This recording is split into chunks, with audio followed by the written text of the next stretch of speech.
Hi! I'm not as drunk now, but I do have lines under my eyes. I should probably... Well, I mean, I got like 9.5 hours of sleep last night. Maybe I just am chronically tired. I don't know. So yeah, I was reviewing a story. And this thing cut off. Let's get off of Derpy Brew. And back on to film fiction. Where we waste our life away. We only live one life and we're gonna die. But what do we do with it? We... Present perfect blusher soul. We, write shitty stories.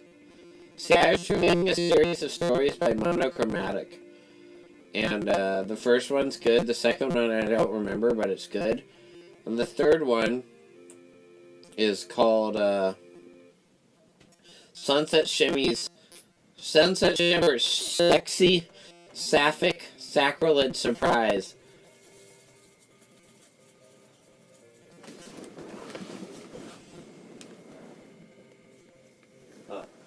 Anyway, in it, Sunset Shimmer is a diplomat to, like, a deer kingdom.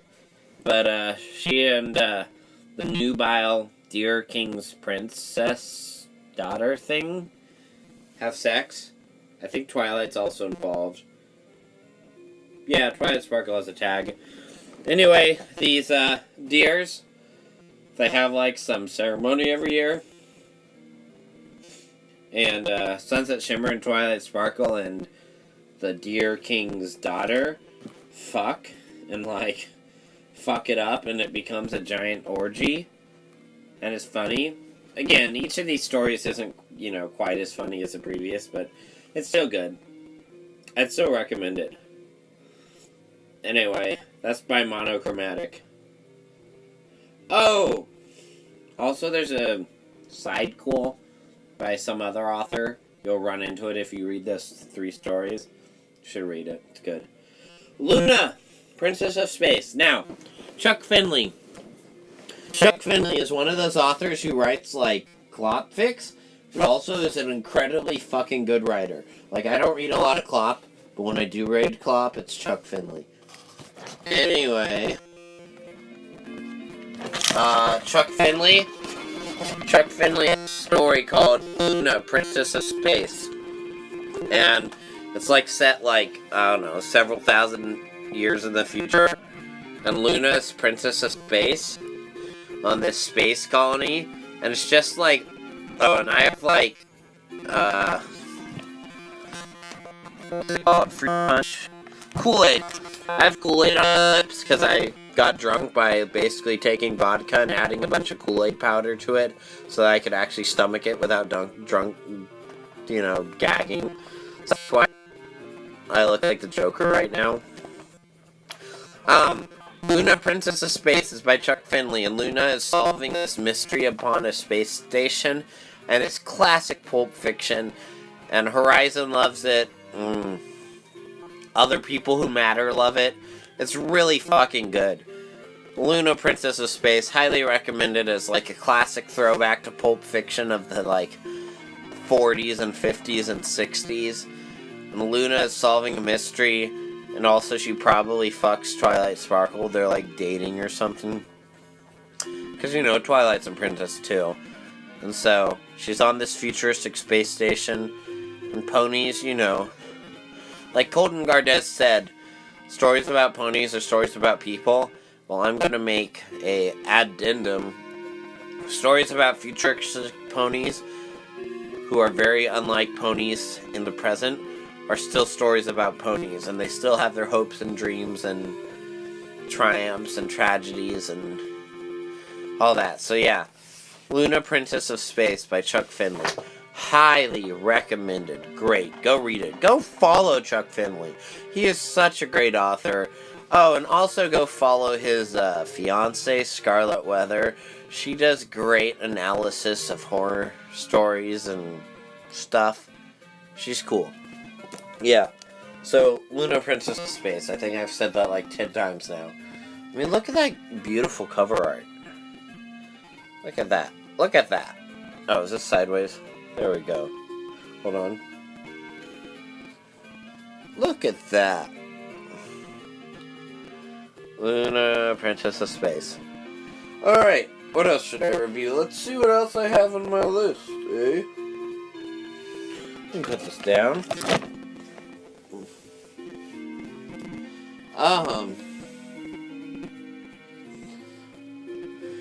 2 and 2 and 2? I don't remember that. Oh! Okay! The Rise of Lunchtime Luster. Lunchtime Luster is my favorite OC in the entire fandom. More favorite than any other OC.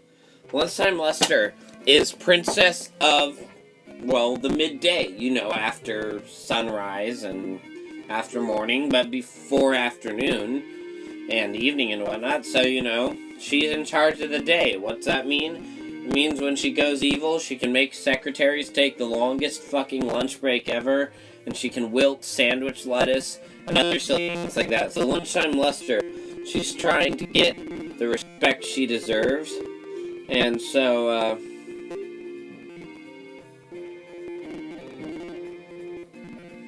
where the fuck did that go? Oh, here we go. And so she's trying to get the respect she deserves, so she goes to Princess Celestia and turns into Nightmare Midday. I don't even know what her Nightmare form's called. But it's really good. Lunchtime Luster is my favorite OC. She's created by Twinkletail, a prolific author who writes good stories, who I finally got to meet at BronyCon, I think. And, it's really good. I've used her in a few of my stories, usually with Twinkletail's permission. Sometimes not, but he appreciates it anyway. Juggernaut X, who insists that X's are silent, so I guess Juggernaut, wrote some other stories in his scrap. You know how every author has, like, this story where they publish various scraps of theirs? I don't, because I have no standards, so I just publish shitty stories. But, Juggernaut has a series of stories in his scrap pile where Lunchtime Luster writes to a student of hers. It's good. He was one of the people who helped suggested the idea of Lunchtime Luster, and I want to use Lunchtime Luster in several of my stories.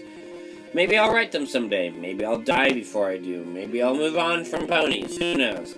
But Lunchtime Luster is a funny character and a good comedy, so read The Rise of Lunchtime Luster. Luster, I want to note, is spelled Luster.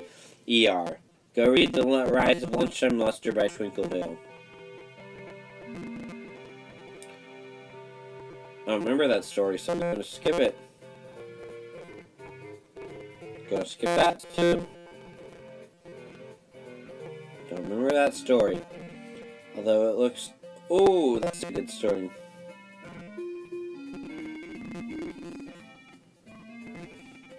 Okay.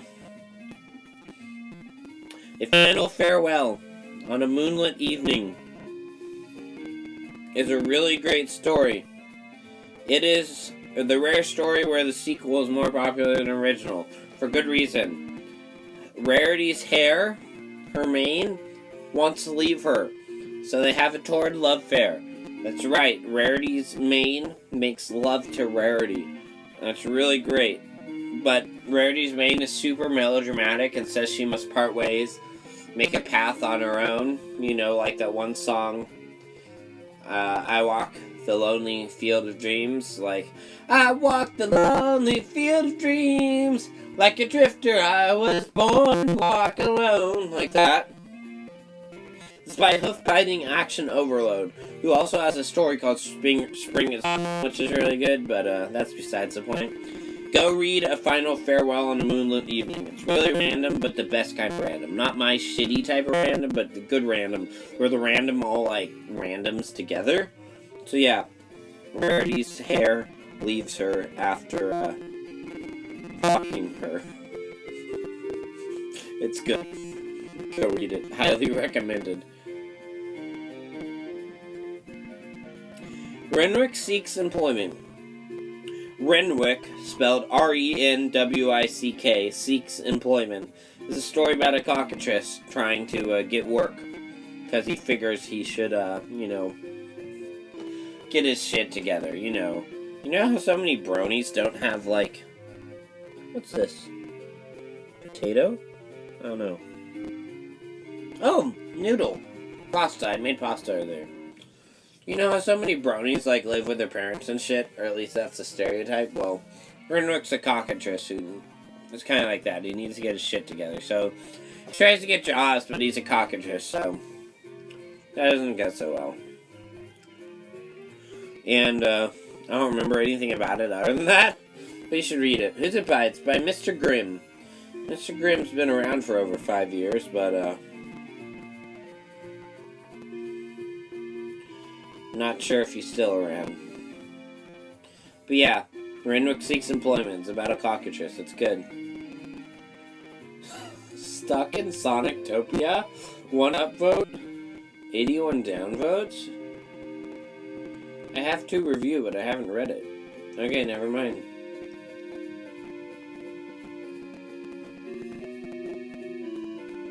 How many of these have I actually read? Oh no. Oh, okay, here will be the last one. Licky Flitter. So Flitter is a pony, one of the background ponies. She's a Pegasus. And this is a story by Hap. Now, Hap is a really cool cat. He's written some great stories. I was the person who told him, hey, you should publish a story about meat, and then it reached the top of the feature box. I've never reached the top of the feature box. I've just reached, like, the bottom rung a couple times. But, Hap's a really cool cat, and he was the impetus behind our, Noble Jury sweatshirts, which are really fucking cool. You should read Australia, but that's besides the point. So, Licky Flitter, basically, in order for Luna to, go to Pony's dreams, she needs Flitter to lick them. And that's basically the whole story. But it's really fucking dumb and really funny. And you should read it. I think in one of my mini shitfics I referenced it. Yeah, go read Licky Flitter by Hap. And then follow Hap. He's a cool cat. So, I think that concludes our first round of drunk reviews. Hope you enjoyed. Bye.